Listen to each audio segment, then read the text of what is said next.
सो hey guys, कैसे हैं आप सब। आई होप आप सभी मस्त होंगे, बढ़िया होंगे। मैं हूं एडवोकेट पद्मनाभ शर्मा। स्वागत है आपका मेरे इस चैनल पर।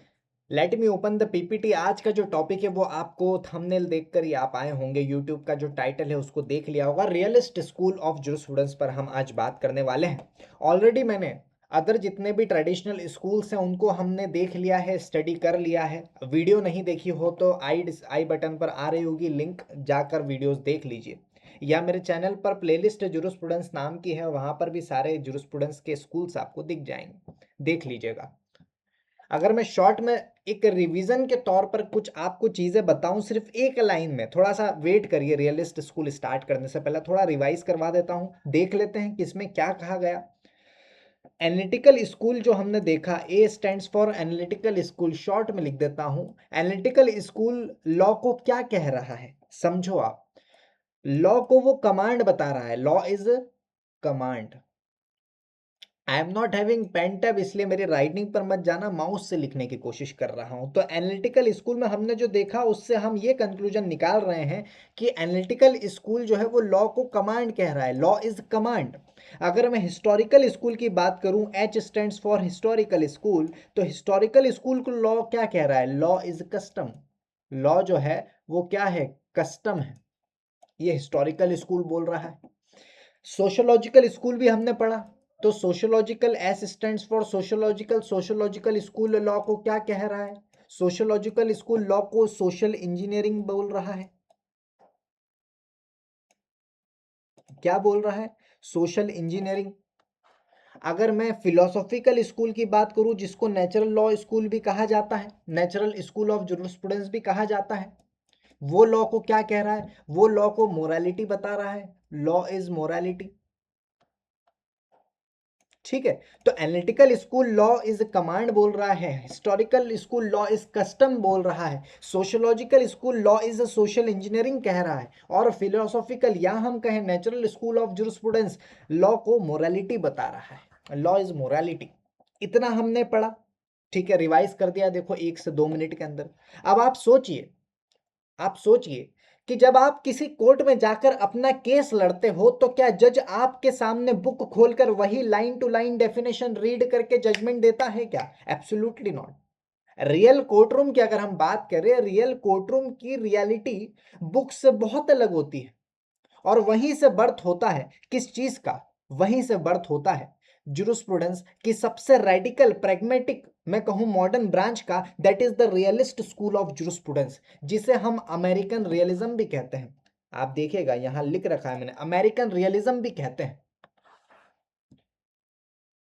और मैंने ये बात क्यों कही, क्यों आपसे वो सवाल पूछा कि आप जब जाकर अपना केस लड़ते हो कोर्ट में, तो क्या जज आपके सामने बुक खोलकर वही लाइन टू लाइन डेफिनेशन देकर जजमेंट दे देता है? ये जो सवाल मैंने पूछा है, ये कनेक्ट आप आगे करोगे क्यों पूछा, और इस पर मैंने आंसर भी खुद ही दिया, दैट एब्सोल्युटली नॉट, ऐसा नहीं होता है। क्यों नहीं होता है? क्योंकि रियल कोर्टरूम की रियलिटी बुक से बहुत अलग होती है, और यहीं से इस रियलिस्ट स्कूल ऑफ जूरिस्प्रूडेंस का जन्म होता है। ये जो सवाल और जो उत्तर मैंने अभी दिया, इससे आप कनेक्ट करोगे आगे जब मैं रियलिस्ट ऑफ जूरिस्प्रूडेंस की फिलॉसफी बताऊंगा। इतना क्लियर हो गया। तो देखो, कॉम्पिटिटिव एग्जाम में मुझे यहाँ रियलिस्ट स्कूल से भी बहुत सारे क्वेश्चन देखने को मिलते हैं। बैडमैन थ्योरी किसने दी? Life of the law has not been logic, it has been experience, किसका स्टेटमेंट है? फैक्ट रियलिज्म, रूल रियलिज्म के बीच में क्या डिफरेंस है? जेरोम फ्रैंक की जुडिशियल साइकोलॉजी क्या है? ये सब पूछ लिया जाता है, ऐसे क्वेश्चंस आते हैं डायरेक्ट, और 4 ऑप्शन दे दिए जाते हैं। तो आज हम किन 4 लोगों को पढ़ेंगे? देखिए, जॉन चिपमन ग्रे को पढ़ेंगे, ग्रे साहब। ऑलिवर वेंडल होम्स को पढ़ेंगे, जेरोम फ्रैंक को पढ़ेंगे, और साथ में कार्ल लिविलिन को पढ़ेंगे। ठीक है, इन 4 को पढ़ेंगे और समझेंगे इन्होंने क्या क्या ज्ञान बांटे हैं। ठीक है, तो सीधा पॉइंट पर आते हैं बिना किसी डिले के। आइए समझते हैं। सबसे पहले समझते हैं क्या कि रियलिस्ट स्कूल का कोर ओरिजिन और लॉजिक क्या रहा। क्या लॉजिक है? व्हाट इज द लॉजिक और core origin of this realist school? तो आप समझिए, रियलिस्ट स्कूल जो है, it is a branch of the sociological school. ये सोशियोलॉजिकल स्कूल का ही एक पार्ट, या मैं कहूं ब्रांच माना जाता है। लेकिन इसका जो रियलिस्ट स्कूल का जो मेन फोकस है वो किस चीज पर है?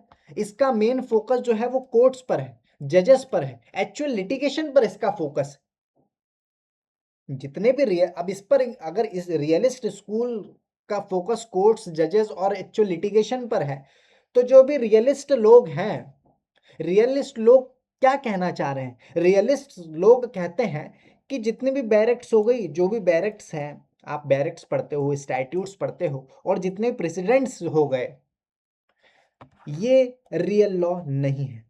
हमारा एक्चुअल फोकस तो कोर्ट्स, जजेस और एक्चुअल लिटिगेशन पर है। बैरेक्ट्स में क्या लिखा है, स्टैट्यूट में क्या लिखा है, प्रेसिडेंट्स क्या हैं, that are not a real law. इन्होंने इस चीज को रियल लॉ नहीं माना। ये तो सिर्फ पेपर रूल्स हैं, सोर्सेज ऑफ लॉ हैं। जो भी बैरेक्ट्स हो गए, स्टैट्यूट्स हो गए, प्रेसिडेंट हो गए, ये तो सिर्फ रूल्स है जो पेपर्स पर लिखे गए हैं। ये तो सिर्फ लॉ के लिए सोर्सेस की तरह ट्रीट होते हैं। कौन कह रहे हैं? रियलिस्ट लोग बता रहे हैं। ये फिलॉसफी है भाई। रियलिस्ट स्कूल क्या है, इसका कोर ओरिजिन और इसका मंत्र क्या है, ये मैं बता रहा हूं आपको कि इस पर हमारा मेन फोकस किस पर जा रहा है। तो इन सब चीजों को उसने रियल लॉ नहीं माना। ये सिर्फ एक पेपर रूल्स और सोर्स ऑफ लॉ है, ऐसा कह दिया। तो फिर रियल लॉ अगर इन सब चीजों को नहीं बोला, तो रियल लॉ क्या है? समझो, रियल लॉ तब बनता है जब एक जज जो है, जज साहब, कोर्ट रूम के अंदर दोनों तरफ की पार्टियों को सुनकर अपना जो बाइंडिंग जजमेंट सुनाते हैं, that is a real law. आप समझ रहे हो रियल लॉ किसको कहा? ये जो बैरेक्ट्स हो गए, स्टैट्यूट्स हो गए, प्रेसिडेंट, ये कोई रियल लॉ नहीं है। रियल लॉ तो वो होता है जब जज कोर्ट रूम में बैठकर दोनों पार्टीज को सुनकर अपना बाइंडिंग जजमेंट जो देता है, that is a real law. इसलिए हम कह रहे हैं कि रियलिस्ट स्कूल जो है वो फोकस करता है ऑन कोर्ट्स, वो फोकस कर रहा है ऑन जजेस, वो फोकस कर रहा है ऑन एक्चुअल लिटिगेशन। इसी के थ्रू तो वो दोनों पार्टीज को सुनकर जो एक्चुअल बाइंडिंग जजमेंट देता है, इसी को हम कह रहे हैं रियल लॉ।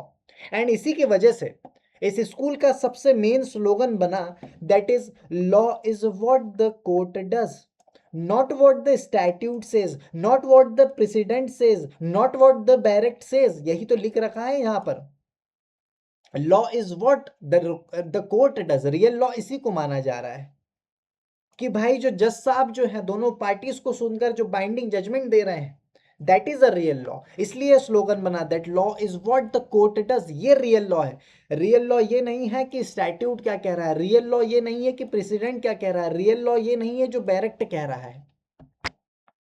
समझ में आया रियल लॉ क्या? इतनी कंसेप्ट क्लियर हुआ। ऑल्सो रियलिस्ट लोग ने एक चीज और कही कि legal certainty is treated as a myth. इनका मतलब ये कि देखिए, अगर मैं जजेस की बात करूं, ठीक है, उन्होंने कहा कि जजेस जो है वो कोई कंप्यूटर या रोबोट तो है नहीं जो सेक्शन फिट करके आंसर निकाल देंगे। जजेस भी तो ह्यूमन बींग्स हैं। जजेस भी तो ह्यूमन बींग्स हैं, और उनके जो डिसीजंस हैं, their decisions carry the imprint of personal experience, bias and mood। उनके जो डिसीजंस है, उन डिसीजंस पर उनके personal experiences, subconscious biases, social background और मूड का डायरेक्ट इंपैक्ट पड़ता है।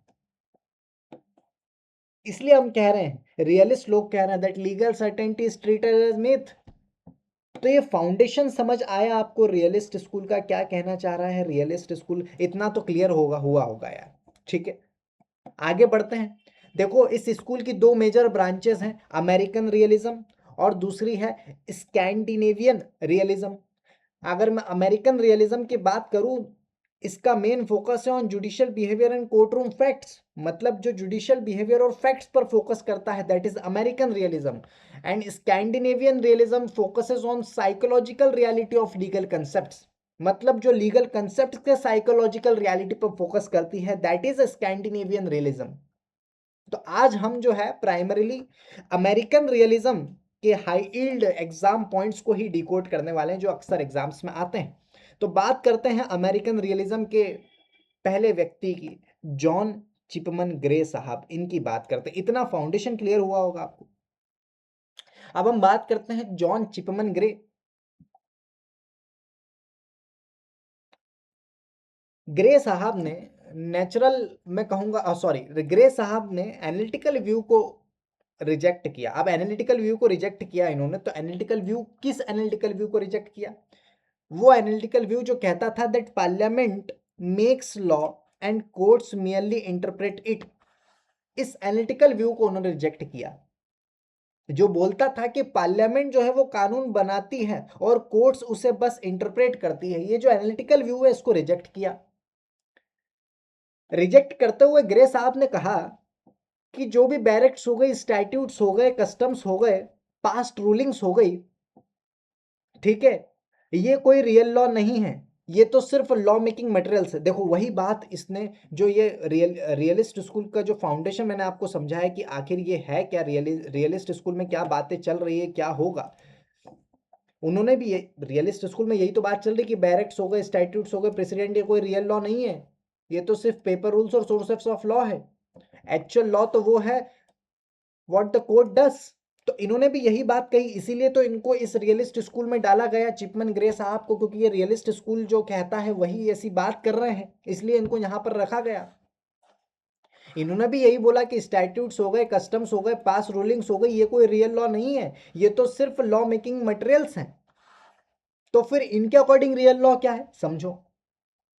ग्रे के अकॉर्डिंग रियल लॉ वो रूल्स होते हैं जो जजेस कोर्ट के अंदर अप्लाई करते हैं, जो जजेस कोर्ट के अंदर अप्लाई करते हैं, और इनका कहना है that is a real law. ठीक है, जो जजेस जो हैं, रूल्स जो हैं, रूल्स को जजेस कोर्ट के अंदर अप्लाई कर रहे हैं, that is a real law.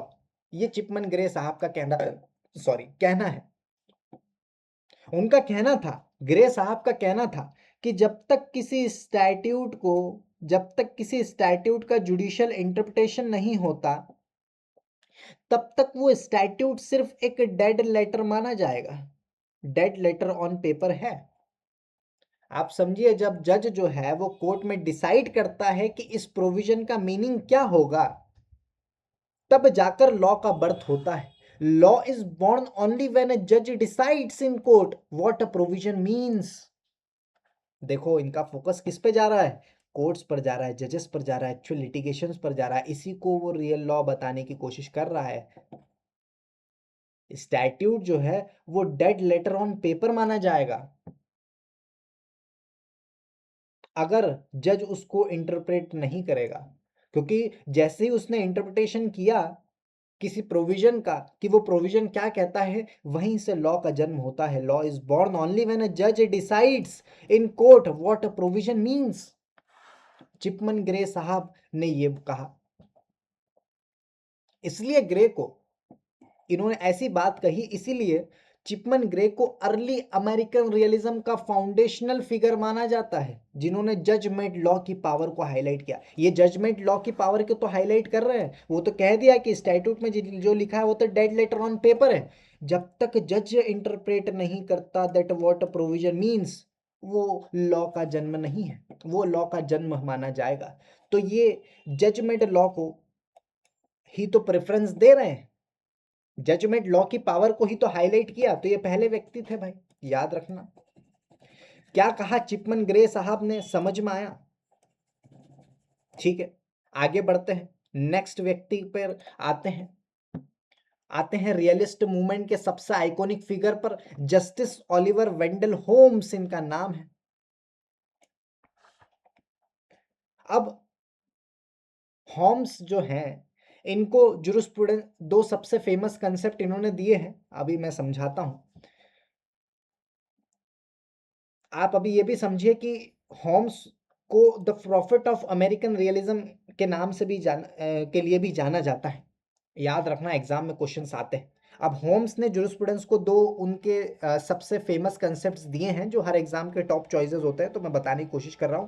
पहला है उनका world famous statement, that is the life of the law has not been logic, it has been experience. ये स्टेटमेंट उन्होंने दिया, पूछ लिया जाता है किसने दिया, तो याद रखना होम्स ने दिया। होम्स ने कहा है कि कानून जो है जो लॉ है, वो कोई फॉर्मल लॉजिक या एब्स्ट्रैक्ट मैथमेटिकल फॉर्मूला से नहीं आया, वो कोई abstract, sorry, law is not driven by formal logic और एब्स्ट्रैक्ट मैथमेटिकल फॉर्मूला। कानून जो है वो फॉर्मल लॉजिक या एब्स्ट्रैक्ट मैथमेटिकल फॉर्मूला से नहीं चलता है, नॉट ड्रिवन, चलता को नहीं चलता है। फिर किससे चलता है? कानून चलता है सोसाइटी के हिस्टोरिकल एक्सपीरियंसेस से। कानून चलता है सोसाइटी के हिस्टोरिकल एक्सपीरियंसेस से, मोरल फीलिंग्स से, कोर्टरूम की रियलिटी से लॉ चलता है, शेप होता है। ये होम्स साहब कह रहे हैं। इसलिए उन्होंने कहा that the life of the law has not been logic, it has been experiences. Experiences से चलता है लॉ, शेप होता है। कोई फॉर्मल लॉजिक या मैथमेटिकल फॉर्मूलाज से नहीं चलता लॉ। ये होम्स साहब ने कहा। पहला कंसेप्ट इन्होंने दिया। क्लियर है ये कंसेप्ट? दूसरा और सबसे इंपॉर्टेंट कंसेप्ट जो दिया वो था बैडमैन थ्योरी का कंसेप्ट। होम्स ने कहा his second major contribution is the bad man theory. ये रही बैडमैन थ्योरी। आगे इसका फ्रेमवर्क समझो। होम्स साहब ने कहा कि अगर तुम कानून क्या है ये समझना चाहते हो, अगर आप ये समझना चाहते हो कि लॉ क्या है, कानून क्या है, तो किसी ऐसे इंसान के पर्सपेक्टिव से मत देखो जो बहुत मोरल है। अगर आपको लॉ समझना है, to understand what law truly is, उसको आप किसी ऐसे इंसान के पर्सपेक्टिव से मत देखो जो मोरल है,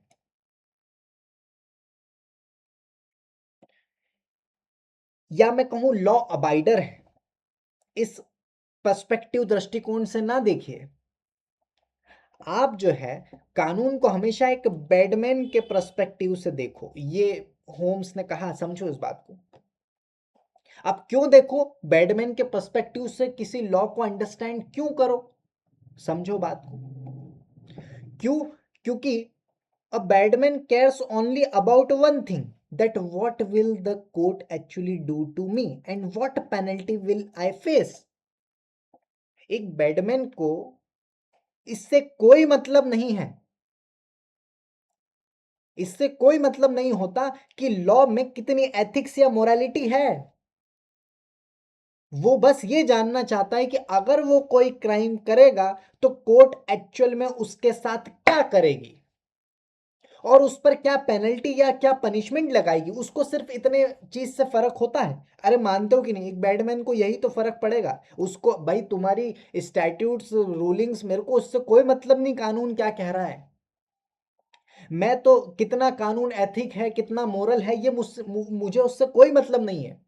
अगर मैंने क्राइम करा है तो मैं एक बैडमैन हूं और मैं बैडमैन के पर्सपेक्टिव से देखूं तो मैं सिर्फ यही सोचूंगा कि कोर्ट में एक्चुअल मेरे साथ, कोर्ट जो है वो मेरे साथ क्या करेगी, मुझे क्या पेनल्टी देगी, क्या पनिशमेंट लगाएगी, क्या मुझे बरी करेगी या भी नहीं। मुझे सिर्फ इस चीज से फर्क पड़ता है। क्या कॉन्सिक्वेंसेस मैं फेस कर पाऊंगा या करूंगा वो कोर्ट ही बता पाएगी। तो मैं इसी चीज से फर्क मेरा रहेगा। मुझे कोई मतलब नहीं कि लॉ क्या कह रहा है, मोरल क्या है, एथिक्स क्या है लॉ के।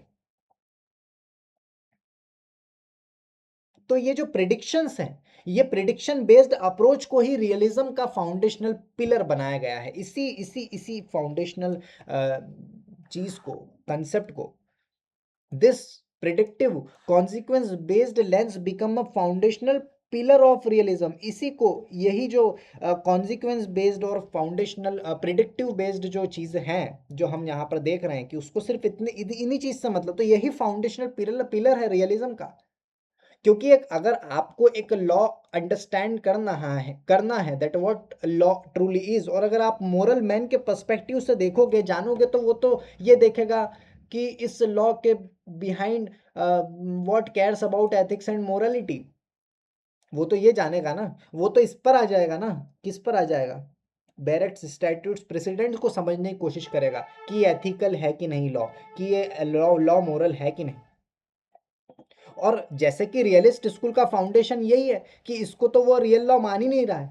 इसलिए तो होम्स ने भी ऐसी बात करी कि आपको अगर लॉ को ट्रूली अंडरस्टैंड करना है तो view it through the eyes of badman. क्यों? क्योंकि बैडमैन तो ये सोचता है, कोर्ट पर अप्रोच रखता है। और मैंने यही कहा, रियलिस्ट स्कूल में उसी व्यक्ति को रखा जाएगा जो कि कोर्ट्स पर, जजेस पर, एक्चुअल लिटिगेशन पर फोकस करे। और बैडमैन जो है वो एक्चुअल लिटिगेशन पर ही तो फोकस करता है कि वकील साहब मुझे बचा लाओ, आप ही मुझे छुड़ा सकते हो, मुझे कोई मतलब नहीं कानून क्या कह रहा है, बैरिक्ट में क्या लिखा है। I only care about one thing, that what the court actually do with me. क्या वो पेनल्टी देगी, क्या वो मुझे एक्विट करेगी या नहीं, मैं तो उस पर ही फोकस करूंगा। तो लॉ को अंडरस्टैंड करना है तो एक बैडमैन के पर्सपेक्टिव से अंडरस्टैंड करो, समझ में आई बात। ये था बैडमैन थ्योरी। किसने दी थी? होम्स साहब ने दी थी भाई। क्लियर है? आगे आते हैं। होम्स के बाद रियलिस्ट मूवमेंट में दो मेजर डायरेक्शंस में डिवीजन हुआ, जिसे लीड किया जेरोम फ्रैंक, और आगे हम पढ़ेंगे कार्ल लेविलिन। इन दो को पढ़ेंगे, है ना। मतलब होम्स जो थे, होम्स को पढ़ा, उसके बाद रियलिस्ट मूवमेंट के दो मेजर डायरेक्शंस में डिवीजन हुआ रियलिस्ट मूवमेंट का। एक था फैक्ट रियलिज्म और एक है रूल रियलिज्म। तो इन्हीं दो का डिवीजन हुआ होम्स के बाद। और दोनों ने में जो लोग थे, इन्होंने क्या कहा आइए समझते हैं। इन दोनों के डिफरेंस से डायरेक्ट एग्जाम क्वेश्चंस भी आते हैं, इसलिए इसको ध्यान से समझना। पहले हैं जेरोम फ्रैंक, जो फैक्ट रियलिज्म, जो फैक्ट रियलिस्ट विंग के लीडर हैं। एंड फ्रैंक, जेरोम फ्रैंक ने अपनी book law and the modern mind, book का नाम याद रखना, पूछ लिया जाता है। इस law and the modern mind की जो बुक है, इन्होंने जो लिखी, इसमें लिखा कि लीगल सर्टेनिटी सिर्फ एक मिथ है।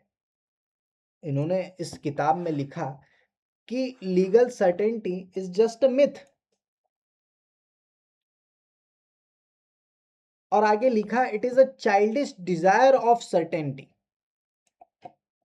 तो फ्रैंक ने फोकस करा किस पर? जुडिशियल साइकोलॉजी पर फोकस किया। जुडिशियल साइकोलॉजी पर जहां जेरोम फ्रैंक ने फोकस किया, जुडिशियल साइकोलॉजी पर फोकस किया। उन्होंने कहा कि एक्चुअल कोर्ट केसेस रूल्स पर नहीं बल्कि फैक्ट्स पर डिसाइड होते हैं। Cases are decided on facts not rules. ये किसने कहा? जेरोम फ्रैंक ने। कि एक्चुअल कोर्ट जो है, एक्चुअल कोर्ट में केसेस रूल्स पर नहीं बल्कि फैक्ट्स पर डिसाइड होते हैं। Cases are decided on facts not rules. और ये फैक्ट्स किस पर डिपेंड करते हैं? ये जो फैक्ट्स हो गए ये किस पर डिपेंड करते हैं? ये जो फैक्ट्स हो गए ये किस पर डिपेंड करते हैं? ये विटनेसेस की क्रेडिबिलिटी पर डिपेंड करते हैं। Facts depend on witness credibility. Lawyers की प्रेजेंटेशन पर डिपेंड करते हैं। और सबसे ज्यादा जज जो है, जज की पर्सनल, या मैं कहूं पर्सनल साइकोलॉजी, मूड, उनकी सबकॉन्शियस प्रिजुडाइसेस, इस पर डिपेंड करते हैं। जो भी वो फैक्ट्स होते हैं इस पर डिपेंड करते हैं कि नहीं। तो इन शॉर्ट फ्रैंक का कहना क्या था? फ्रैंक का कहना था कि जज केस सुनने से पहले ही एक सब्जेक्टिव इंप्रेशन बना लेता है और बाद में रूल्स ढूंढता है अपने उस इंप्रेशन को जस्टिफाई करने के लिए। A judge forms a subjective impression before hearing the case, then finds rules to justify it. ये जेरोम फ्रैंक की फिलॉसफी थी भाई। और यही तो हमने पढ़ा ना, रियलिस्ट स्कूल में यही तो देख रहे थे हम। क्या ये हमने कहा था legal certainty is treated as myth? यहां पर इसको मिथ माना जा रहा है क्योंकि डिसीजन जो है वो पर्सनल एक्सपीरियंसेस, बायस और मूड पर ही डायरेक्ट कहीं ना कहीं डिपेंड होते हैं। फैक्ट्स इसी से जो है मोल्ड होते हैं और फिर उन फैक्ट्स को रूल्स पर अप्लाई किया जाता है। तो यही तो बात ये कह रहा है जेरोम फ्रैंक। इसी बात को तो सपोर्ट कर रहा है, इसी को तो, इसलिए इसको रियलिस्ट स्कूल में डाला गया, सपोर्टर माना गया। आगे आते हैं, कार्ल लेविलिन पर आते हैं, जो रूल रियलिस्ट विंग के प्रोमिनेंट लीडर हैं। जेरोम फ्रैंक फैक्ट रियलिज्म के हैं, रूल रियलिज्म के कार्ल लेविलिन हैं। लेविलिन ने पॉइंट आउट किया कि हमारे पास दो तरह के रूल्स होते हैं, एक होते हैं पेपर रूल, एक होता है रियल रूल। पेपर रूल जो लॉ बुक्स में लिखे हैं, एक होते हैं रियल रूल्स जो कोर्ट्स एक्चुअली प्रैक्टिस में ऑब्जर्व करते हैं। तो लेविलिन ने कहा कि हमें लीगल सिस्टम को इवेल्युएट करने के लिए कॉन्स्टेंटली देखना पड़ेगा कि लॉ का सोसाइटी पर क्या एक्चुअल इफेक्ट हो रहा है। ठीक है, always evaluate a legal system by its actual effect on society, not just its written text. Written में क्या लिखा है उससे हमको कोई मतलब नहीं है, एक्चुअल इफेक्ट क्या जा रहा है सोसाइटी पे, उस चीज को इवेल्युएट करना पड़ेगा। तो कार्ल लेवेलिन ने डिस्टिंग्विश किया between two kinds of rules that every legal system carries, paper rule, real rule. हम रियल रूल पर फोकस कर रहे हैं, ऑब्जर्व एंड प्रैक्टिस जो है फोकस करना चाह रहे हैं। और इनकी जो बुक है द ब्रैम्बल बुश, इसी में इन्होंने इस चीज को डिस्टिंग्विश किया। इनकी फेमस बुक है, नाम याद रखना। तो लेवेलिन ने क्या कहा समझ में आ गया।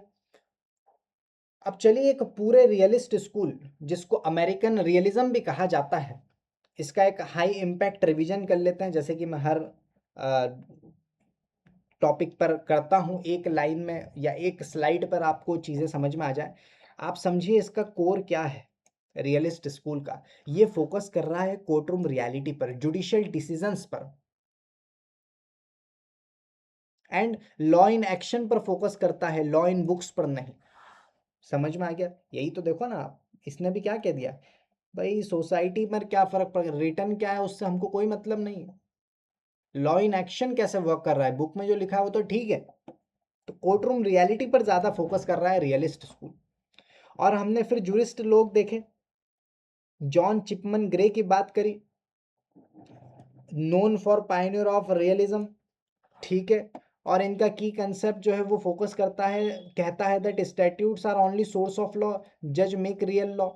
यही तो उन्होंने कहा एक लाइन में। अगर मैं कहूं, अगर होम्स साहब की बात करूं तो इनको प्रॉफिट ऑफ रियलिज्म के लिए भी जाना जाता है। और इन्होंने बैडमैन थ्योरी दी, स्टेटमेंट दिया that life of the law has been experience, ठीक है। अगर मैं जेरोम फ्रैंक की बात करूं तो नोन फॉर फैक्ट रियलिस्ट, और कहा लॉ एंड मॉडर्न माइंड के बारे में बताया, judicial psychology, scepticism of legal certainty के बारे में ये है, जेरोम फ्रैंक बात कर रहे हैं। कार्ल लेविलिन, जिनको नोन फॉर रूल रियलिस्ट, इन्होंने अपनी एक बुक में ये बताया और पेपर रूल्स और रियल रूल्स के बीच में डिस्टिंग्विश किया, ठीक है। यही हमने समझा। तो इतना था रियलिस्ट स्कूल, जिसमें हमने एक स्लाइड में आपको पूरा कवर करके बता दिया जो भी मैंने पढ़ा, ठीक है। तो I hope realist school of jurisprudence भी आपको क्लियर हुआ होगा। होम्स की बैडमैन थ्योरी, जेरोम फ्रैंक की जुडिशियल साइकोलॉजी का एक प्रैक्टिकल ब्रेकडाउन आपको क्रिस्टल क्लियर हुआ होगा। अब अगर आपने हमारी जुरिस्प्रूडेंस सीरीज के सारे लेक्चर्स, जिसमें analytical school, historical school, philosophical school, sociological school और आज ये जो रियलिस्ट स्कूल को फॉलो कर लिया, तो आप किसी भी कॉम्पिटिटिव लीगल एग्जाम्स में, मैं कहूँगा जुरिस्प्रूडेंस सेक्शन में टॉप स्कोर कर पाएंगे यहाँ से, क्योंकि एग्जाम ओरिएंटेड ही मैंने बताया इंपॉर्टेंट चीज़ें। अगर आपको मेरा ये practical exam oriented teaching style पसंद आया तो वीडियो को लाइक ज़रूर करिएगा, अपने लॉ कम्युनिटी के दोस्तों के साथ शेयर करो, चैनल को सब्सक्राइब करके बेल आइकन प्रेस कर दीजिएगा, ताकि आगे के एग्जाम टारगेटेड रिवीजन मॉड्यूल्स आप मिस ना करें। आपका कोई भी डाउट या क्वेश्चन हो, कमेंट में लिखिए, मैं बिल्कुल उसका उत्तर देने की कोशिश करूंगा। पढ़ते रहो, एक्सेल करते रहो। मेरा खुद का ऐप है लीगल पाथ नाम का, डाउनलोड करिए। वहाँ पर डायरेक्ट मास्टरी कोर्स चल रहा है, AIB कोर्स चल रहा है। अगर आप एग्ज़ाम देना चाह रहे हैं तो वहाँ पर एनरोल होइए। और भी आने वाले समय में बहुत सारे मैं कुछ इसी तरीके के वहाँ पर क्रैश कोर्स लाना चाहूँगा, तो आप डाउनलोड कर लीजिए। या आपको क्या चाहिए मुझसे, किस सब्जेक्ट पर मैं कोर्स बनाऊँ, कौन सा सब्जेक्ट आपको ज़्यादा जो है डिफ़िकल्ट लगता है, उसको सिंप्लीफाई करने की कोशिश करके मैं आपको वहाँ पर आपके लिए कोर्स बनाऊँगा, तो मुझे सजेस्ट ज़रूर करिए। Till then, see you in the next lecture. मैं हूँ एडवोकेट पद्मनाभ शर्मा। मिलते हैं नेक्स्ट टॉपिक में किसी इंटरेस्टिंग चीज़ों के साथ। तब तक के लिए जय हिंद, जय Bharat. Thank you so much for watching this video.